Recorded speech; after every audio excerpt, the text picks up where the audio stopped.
dan hiduplah luar biasa. Amin. Banyak orang mempunyai persepsi, pemikiran ataupun rancangan, kalau aku bisa pegang uang banyak, hasil tabunganku, aku bisa bekerja, aku bisa berhasil. Saudara, bangun mezbahmu. Engkau tidak punya apa-apa, engkau miskin, saya miskin. Bangun mezbah, semua dari nol, semua dari minus. Saudara, tapi kalau kita membangun hubungan pribadi kita, mezbah adalah korban atau hubungan pribadi kita dengan Kristus. Katakan, hubungan pribadi saya. Halo, hubungan pribadi saya dan korban saya kepada Allah Bapa menghasilkan hidup luar biasa. Hidup luar biasa. Hidup luar biasa. Beri tepuk tangan yang baik bagi dia. Haleluya. Para kekasih, saya harus menyampaikan kepada saudara tentang pentingnya hidup yang luar biasa. Ya, saudara, kita harus mempersembahkan lebih dulu. Siapa anak saudara, ayah dan ibu, papa, papi dan mami, papa dan mama, ya, bapak dan ibu, ada katakan 7 anak atau 5 anak. Saudara, siapa yang saudara pastikan, rancangkan, dia harus menerima sesuatu karena dia bisa memulai. Mungkin anak pertama, bagus. Sudah tentu karena dia lebih dewasa. Saudara, setelah berjalannya waktu barangkali saudara dan saya menilai anak nomor 1 tidak bisa. Baik, aku akan memberi anak nomor 3. Saudara, dengan berjalannya waktu ternyata anak nomor 3 meleset. Kalau begitu anak nomor 2. Saudara, semua orang tua punya kebijakan. Tidak ada yang tidak punya. Saudara, ngawur dibagi sama rata begitu. Pasti orang tua tidak bagus. Orang tua harus memilah mana yang bisa memperbanyak dia punya uang. Dia punya pundi-pundi. Mana yang bakal menghabisin dia punya pundi-pundi. Saudara, itu orang tua yang baik. Itu sebab Anda dan saya harus tahu bagaimana Tuhan memberkati saudara dan saya. Kita mempunyai Bapa yang baik di dalam sorga. Saudara menyebutnya Aba, ya Bapa. Jadi paling tidak persepsi cara berpikir saudara adalah papi, papa, ayah, Aba. Saudara, paling tidak saudara punya pikiran, aku punya ayah, aku punya papa yang di dalam sorga. Yang bisa membagikan kepadaku. Seperti Bapa di dalam dunia, maka aku paling tidak kalau aku bisa selaras dengan keinginan seorang ayah atau seorang ibu di dunia, maka paling tidak aku bisa sedikit ngerti isi hati dari Bapa di sorga. Saudara, salah satu ayat yang akan kita baca berikut, yaitu dari Roma pasal 12 ayat 1 dan ayat yang kedua, akan menunjukkan kepada kita, oh ini toh caranya. Ini toh isi hati ayahku di dalam sorga yang bisa memberkati aku luar biasa. Roma 12 ayat 1 dan ayat yang kedua, kita mulai dari judulnya, persembahan yang benar. 1, 2, persembahan yang benar. Karena itu saudara-saudara, demi kemurahan Allah, aku menasehatkan kamu supaya kamu mempersembahkan tubuhmu sebagai persembahan yang hidup, yang kudus, dan yang berkenan kepada Allah. Itu adalah ibadahmu yang sejati.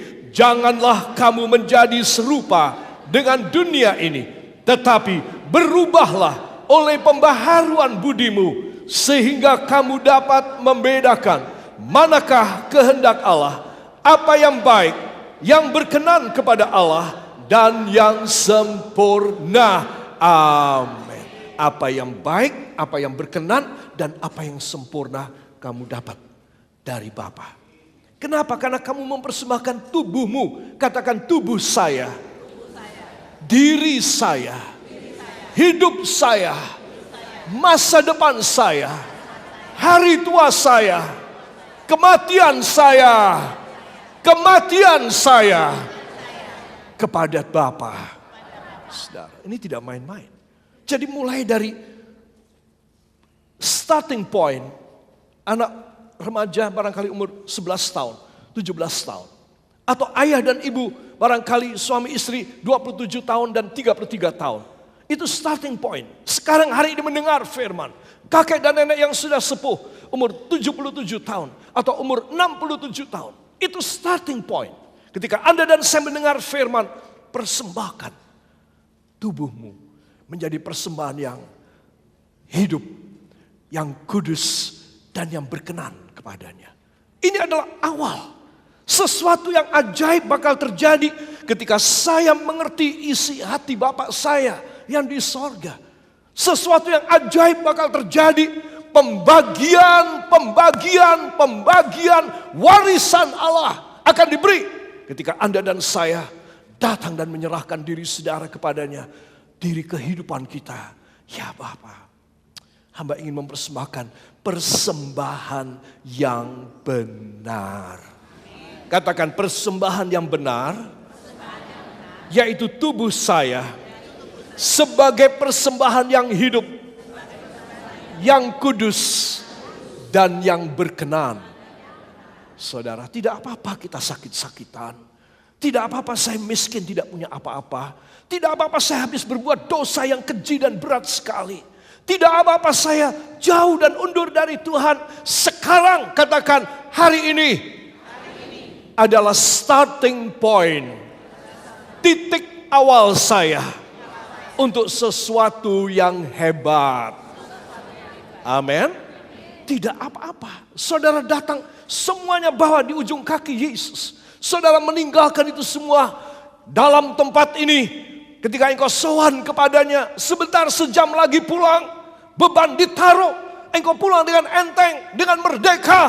Engkau memiliki segala hakmu seperti yang dijanjikan di dalam kitab ini. Semua yang menjadi hak saudara, satu demi satu akan diberikan kepada saudara. Itu sebab Anda harus sekarang ini caranya gimana? Caranya gimana? Beberapa kali saya melihat di dalam beberapa hal di beberapa tempat, ada orang yang kecewa sekali. Ya, tidak bisa mendapatkan hadiah, tidak bisa anaknya naik kelas, tidak bisa diterima di satu perguruan tinggi anaknya. Saudara, bukan cuma anak yang nangis, orang tuanya menangis. Sudah ketinggalan. Pada kesempatan lain di stasiun kereta api ketika saya masih sering naik kereta api, saudara, saya melihat ada orang-orang yang kecewa. Ada beberapa anak yang menangis tidak jadi berlibur, ketinggalan kereta. Sekarang tunggu 1 jam, 2 jam, 3 jam ada kereta lagi. Zaman dulu waktu saya melihat besok harus besok, ditunda besok. Di satu kota paling 1-2 kali saja itu kereta berjalan. Kalau sudah ketinggalan, sudah. Lain kali saya melihat di airport, sekeluarga pada menangis, ketinggalan. Saudara, nah di sini banyak orang ketinggalan kesempatan itu masih belum apa-apa. Kalau ketinggalan yang satu ini harganya untuk kekal. Katakan harganya kekal. Kalau Tuhan menghukum saya dalam api neraka, itu kekal, bukan 1000 tahun. Kalau saudara diganjar dengan masuk sorga, itu kekal, bukan harganya 1000 tahun atau 1.000.000 tahun. Saudara, seperti ilmu-ilmu paleontologi, ilmu-ilmu sejarah purbakala, saudara, engkau diganjar kekal. Itu sebab starting point, titik awal harus benar. Bila titik awal ini adalah mempersembahkan hidup saya, tubuh Anda kepada Kristus. Dan kita benar-benar meyakini, kita benar-benar menghayatinya. Ini titik awal yang benar. Engkau tidak bisa dapat dengan registrasi, dengan mendaftar, bayar uang pangkal untuk masuk sorga. Sudah tidak pakai cara demikian. Sekarang yang dibutuhkan oleh Dia, Sang Pencipta dan Pemilik sorga adalah, anakku, kalau kau masih hidup, berikan dirimu, tubuhmu kepadaku. Ini adalah apa yang kau ingin dapat yang akan datang. Berarti engkau 100% percaya. Kita bisa percaya, saudara, ketika saudara meminta kartu kredit, kartu debit, atau kartu prioritas pada satu bank, saudara tinggal teken aja. Syaratnya banyak sekali. Saudara beli rumah, tinggal teken aja. Syaratnya banyak sekali. Memangnya saudara mau baca satu demi satu, kalau bisa bagus. Kalau tidak bisa, never mind. Saudara membeli satu kendaraan, saudara membuat akad kredit, saudara utang pada satu bank. Saudara, lembarnya banyak sekali. Saudara tanda tangan aja. Nanti perkara apa terserahlah, nanti apa jadinya. Saudara, itu saudara percaya banget. Apalagi untuk nyawa saudara. Untuk masa kekal yang tidak bisa dibatasi oleh abad dan tahun. Saudara, itu sebab persembahkan diri saudara. Jangan cuma waktu, uang, tapi diri saudara. Diri ini termasuk integritas, kewibawaan, karisma, talenta saudara, perhatian saudara, passion, cinta saudara. Persembahkan kepadanya. Jangan cuma kehadiran. Ya, diri saya sudah bawa datang sowan kepada Tuhan dalam rumah Tuhan. Ini saya mau persembahkan tubuh saya. Bukan. Engkau cuma hadir, present. Engkau tidak absen. Engkau present. Memang benar. Tapi engkau belum memberikan presentasimu, offeringmu, sacrifice. You not yet give your personal, your own self for a sacrifice before God.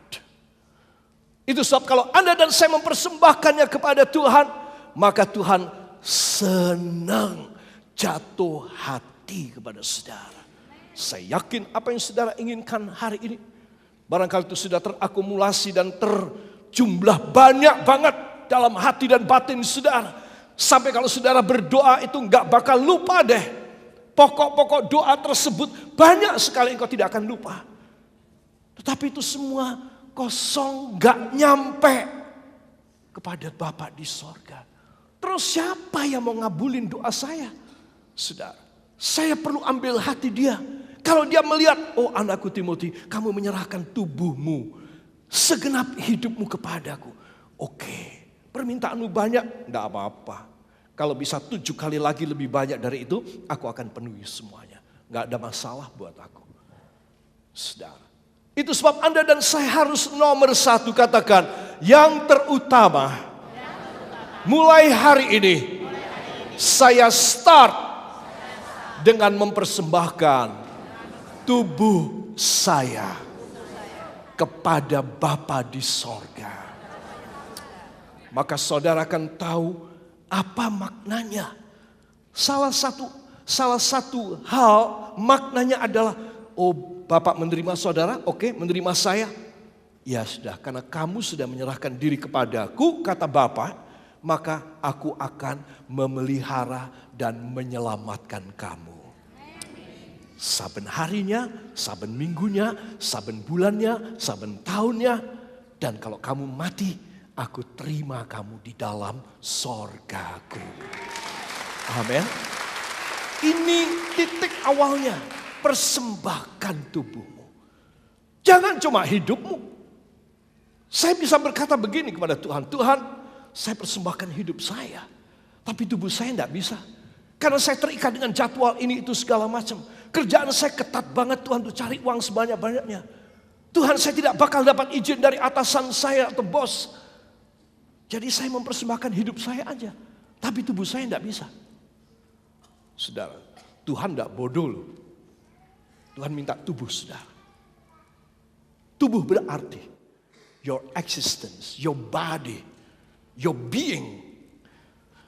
Whatever your existence now, you must give it as a sacrifice to God. Kalau saudara mempersembahkan sebagai satu persembahan tubuh saudara, maka Tuhan baru yakin memang benar kamu menyerahkan diri kepadaku. Enggak cuma omong tok, karena badanmu engkau serahkan kepada saudara. Itu sebab Anda dan saya harus mengerti kenapa ya. Semula saya tidak bisa menangkap. Persembahkanlah tubuhmu Tuhan. Bukankah hidup lebih bagus, hati lebih bagus Tuhan? Pikiran saya lebih bagus Tuhan. Kok tubuh? Tubuh kan sementara Tuhan. Saudara, Tuhan menjawab. Kalau tubuh aku bisa ngeliat buktinya. Nek hidupmu tok, kamu cuma omong tok. Tapi nek tubuhmu, aku bisa buktikan sekarang. Saudara. Itu sebab Anda dan saya harus tahu, kita permintaannya tinggi banget, banyak sekali. Ya Tuhan, tanggungan hamba berat sekali. Tekanan hidup hamba berat sekali, yang lain bilang. Penyakit hamba gawat sekali, yang lain bilang. Tuhan, semuanya serba mustahil deh, gak mungkin. Seluruh keluarga saya, gotong royong semua untuk menyelesaikan masalah ini. Atau keuangan ini, gak mungkin. Tuhan bilang, serahkan tubuhmu. Tak terima. Kalau tak terima, aku yang kerja. Aku yang akan memberikan. Aku akan tolong kepada kamu. Tubuhmu anakku, bukan hatimu saja. Tubuhmu aku ingin kau berikan kepadaku. Maka itu bukti aku harus memelihara, menjagai, merawati, mengasuhnya. Karena aku adalah kepala dan engkau adalah tubuh. Aku adalah kepala dan engkau adalah daging tubuhku. Amin. Jadi saudara mesti tahu prinsip ini penting sekali.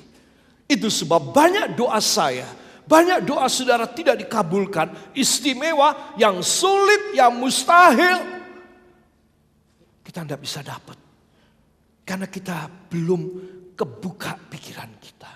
Oh pantas, aku tidak dikasih. Karena aku cuma menyerahkan hatiku, hidupku, jiwaku, rohku. Yang nggak kelihatan itu loh. Yang abstrak, yang fata morgana. Aku bisa serahkan, tapi yang kelihatan, yang nyata, yang real. Yang ada dagingnya, ada wujudnya. Aku tahan, nggak mau kasih sama Tuhan. Makanya Tuhan cuma kasih sukacita. Tuhan kasih iman yang kuat. Tapi Tuhan tidak kasih kesembuhan.